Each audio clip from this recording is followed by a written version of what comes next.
selamat pagi bagi kita semua. Salam sejahtera dan salam sehat.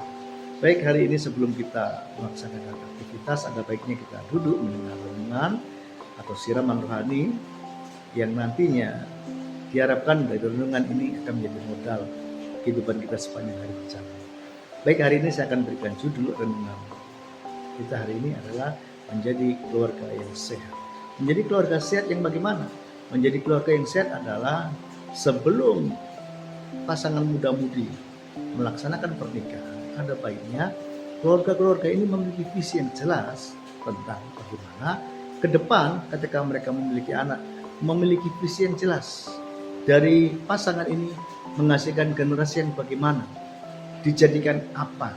Nah, ketika keluarga-keluarga sudah siap memiliki visi, tentunya ketika memiliki anak-anak, mereka tahu anak-anak yang diarahkan kemana.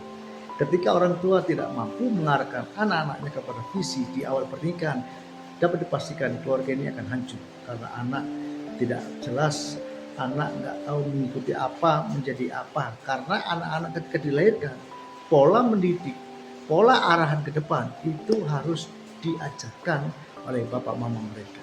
Karena orang tua adalah penentu generasi yang baru. Anak kecil tidak bisa tahu apa yang akan terjadi ke depan. Hanya orang tua yang memiliki visi yang jelas, dia dapat mengarahkan anak-anaknya menjadi generasi yang hebat. Tentunya orang tuanya memiliki tahapan-tahapan untuk diajar kepada anak-anaknya apa yang harus dilakukan ketika mereka menjalani hidup.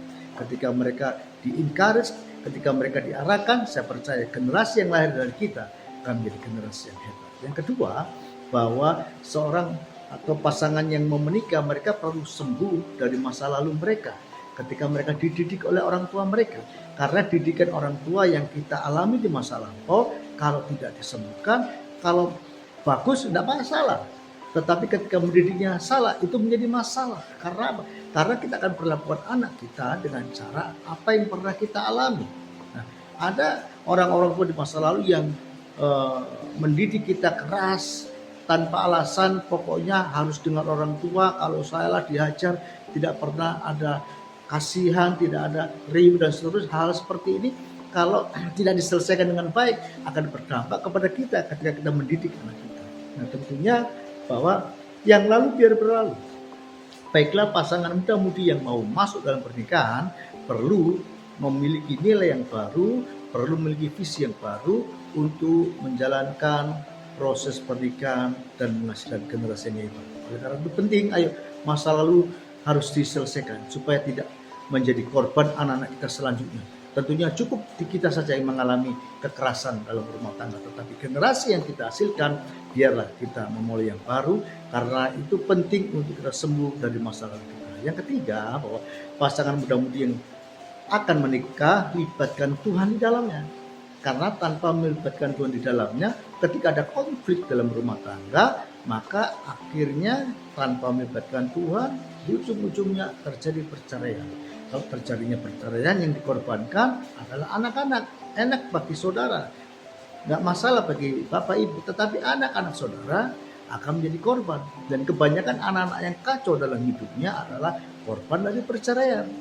Sejak kecil dia harus memutuskan ikut bapak atau mama. Anak kecil ketika proses pertumbuhan, dia harus memutuskan ikut bapak atau mama, itu sangat menyakitkan. Nah, tentunya kita nggak mau ini terjadi buat keluarga-keluarga kita. Oleh karena itu, bagi pasangan yang akan menikah, libatkan Tuhan. Karena ketika ada masalah, Tuhan akan memberikan jalan keluar bagi pasangan muda-mudi. Ini juga berlaku bagi yang sudah menikah. Masalah boleh ada, tantangan boleh ada, tetapi libatkan Tuhan di dalamnya. Ketika kita melibatkan Tuhan di dalamnya, Tuhan akan memberikan jalan yang terbaik bagi masalah kita. Dan tentunya Tuhan tidak pernah menghendaki perceraian. Jangankan Tuhan, anak-anak kita juga, istri kita nggak menghendaki perceraian. Oleh karena itu dengar baik-baik, ayo hari ini kita bangun keluarga kita dengan melibatkan Tuhan di dalamnya. Permasalahan boleh ada, tetapi ketika Tuhan ada di dalamnya, Tuhan akan mempertahankan rumah tangga. Dan yang dimaui oleh Tuhan adalah dalam pernikahan itu menghasilkan generasi yang hebat, menjadi generasi yang kuat. Oleh karena itu, di akhir renungan saya, ayo jadilah generasi atau rumah tangga yang sehat. Rumah tangga yang sehat dimulai dari keluarga yang memiliki visi, Yang kedua, keluarga yang sembuh dari masa lalu. Yang ketiga, keluarga yang melibatkan Tuhan. Saya percaya kalau 3 hal ini menjadi modal dasar bagi kita masuk dalam pernikahan atau yang kita sudah berkeluarga. Pakai 3 metode ini. Kalau saudara yang sudah menikah belum punya visi, ayo punya visi. Supaya anak-anak kita arahkan dengan yang baik. Yang kedua, bagi keluarga-keluarga yang sudah menikah, ayo perlu buat kita untuk sembuh dari masa lalu.